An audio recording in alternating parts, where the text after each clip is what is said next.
Assalamualaikum warahmatullahi wabarakatuh. Sebelumnya, perkenalkan nama saya Nurul Triinayah dengan NPM 232010317. Pada kesempatan ini, saya akan mempresentasikan hasil penilaian bisnis PT Sumber Global Energi atau SEGER. Berdasarkan hasil valuasi yang saya lakukan, saham dengan kode SEGER ini memperoleh rekomendasi buy dengan estimasi nilai intrinsik sebesar 3.948,47 per saham, jauh di atas harga pasar saat itu, yaitu per 31 Desember 2024, sekitar 382 sehingga memiliki potensi upside sekitar 844,5%. Selanjutnya, pada profil perusahaan, SEGER berdiri sejak tahun 2008 dan telah menjadi salah satu dari 5 perusahaan perdagangan batubara terbesar di Indonesia. Perusahaan melakukan IPO pada tahun 2020 dan saat ini memiliki lebih dari 15 miliar saham beredar. Sebagian besar pendapatannya, sekitar 90%, berasal dari pasar ekspor. Selain bisnis batubara, perusahaan juga melakukan diversifikasi ke sektor nikel, biomasa, serta hidrogen peroksida untuk memperkuat pertumbuhan jangka panjang. Berdasarkan analisis Porter's Five Forces, industri perdagangan batubara memiliki tingkat persaingan yang sangat tinggi.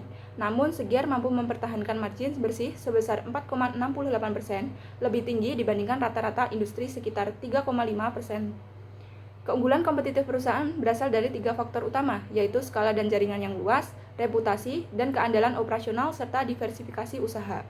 Hal ini didukung oleh pertumbuhan volume pengiriman sebesar 39% dan pertumbuhan pendapatan hampir 20% pada tahun 2020.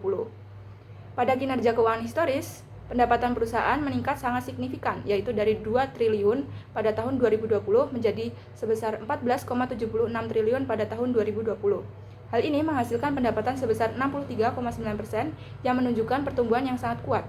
Laba bersih juga meningkat hingga mencapai puncaknya pada tahun 2023. Meskipun mengalami sedikit perlambatan di tahun 2024 akibat normalisasi harga komoditas. Selanjutnya, pada rasio bagian keuangan, diketahui pada rasio profitabilitas seperti ROE dan ROA memang menurun dibandingkan puncaknya, yaitu di tahun 2022. Namun, dari sisi kesehatan keuangan, kondisi perusahaan justru membaik. Debt to equity ratio turun dari 233% menjadi 107% yang menunjukkan berkurangnya ketergantungan terhadap utang. Selain itu, current ratio meningkat menjadi 185%, menandakan likuiditas perusahaan semakin kuat. Secara keseluruhan, kekuatan utama SEGER adalah pertumbuhan pendapatan yang tinggi, peningkatan ekuitas, serta struktur modal yang semakin sehat. Namun, terdapat beberapa hal yang perlu diperhatikan, seperti penurunan EPS, melemahnya cash ratio, serta tidak adanya pembagian dividen pada tahun 2024. Untuk proyeksi tahun 2025 hingga 2029, saya menggunakan asumsi relatif konservatif, yaitu pertumbuhan pendapatan diproyeksikan sebesar 15% per tahun pada awal periode dan turun menjadi 10% pada akhir periode. Dengan asumsi tersebut, pendapatan diperkirakan meningkat menjadi 27,2 triliun dan laba bersih mencapai sekitar 1,21 triliun di tahun 2029. Pada metode DCF, diperoleh nilai intrinsik sebesar 3.948,47 per saham.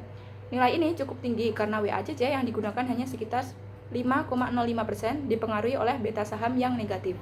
Sebagai pembanding, valuasi relatif menggunakan perusahaan sejenis menghasilkan kisaran nilai wajar, yaitu di sekitar 172 hingga 298 per saham. Perbedaan yang besar ini terjadi karena metode DCF sangat sensitif terhadap asumsi WACC dan pertumbuhan jangka panjang, sementara valuasi relatif mencerminkan kondisi industri batubara yang saat ini masih mendapat tekanan pasar. Hasil valuasi menunjukkan bahwa bahkan pada skenario pesimis, nilai intrinsik masih berada di atas harga pasar. Meski demikian, investor tetap perlu memperhatikan risiko utama, yaitu volatilitas harga batubara, risiko leverage dan arus kas, serta risiko perubahan regulasi dan nilai tukar. Sebagai kesimpulan, PT Sumber Global Energi Tbk atau dengan kode saham SEGER memiliki fundamental yang kuat, pertumbuhan pendapatan yang tinggi, struktur modal yang semakin sehat, serta keunggulan kompetitif melalui jaringan ekspor dan diversifikasi bisnis.